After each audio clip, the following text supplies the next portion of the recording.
नाशिक जिल्ह्याची ऐतिहासिक नगरी असलेल्या येवल्यात 350 वर्षांची महान परंपरा असलेल्या रंगपंचमी उत्सव मोठ्या उत्साहात सुरू झाला। पेशवे काळापासून चालत असलेल्या या परंपरेचे मुख्य आकर्षण ठरले रंगपंचमीचे सामने। हजारो येवलावासियांच्या उपस्थितीत या उत्सवाचा रंग सर्वत्र उधळला गेला।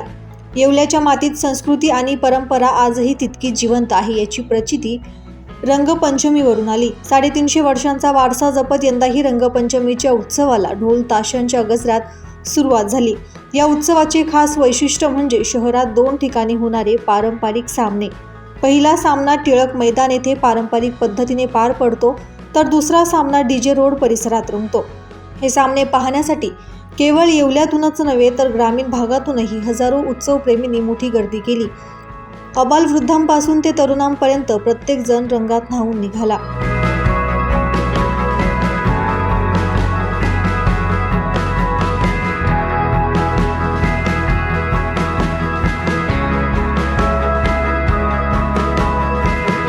येवला शहर हे ताटतोंपेचं जन्मगाव आणि त्या गावामध्ये इतिहासामध्ये नोंद असलेलं जे रघुजी बाबांचे गाव, या ठिकाणी आम्ही येवले शहराच्या वतीनं अनेक जे उत्सव साजरे होतात त्यामध्ये एक रंगपंचमी आहे।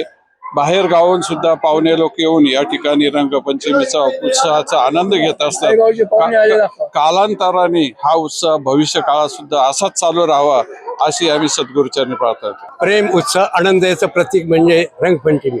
रंगपंचमी तर भारतात सर्वकडे साजरी केली जाते, पण येवल्यामध्ये जी रंगपंचमी साजरी केली जाते ती अनोखी असते। अशी रंगपंचमी इतरत्र कुठेही साजरी होईल असं वाटत नाही। इथे 50-60 ट्रॅक्टर एका दिशेने, त्याच्या विरुद्ध दिशेने 50-60 ट्रॅक्टर येऊन एकमेकाच्या अंगावर रंग जे फेकतात ते दृश्य काही पाहण्यासारखं असतं।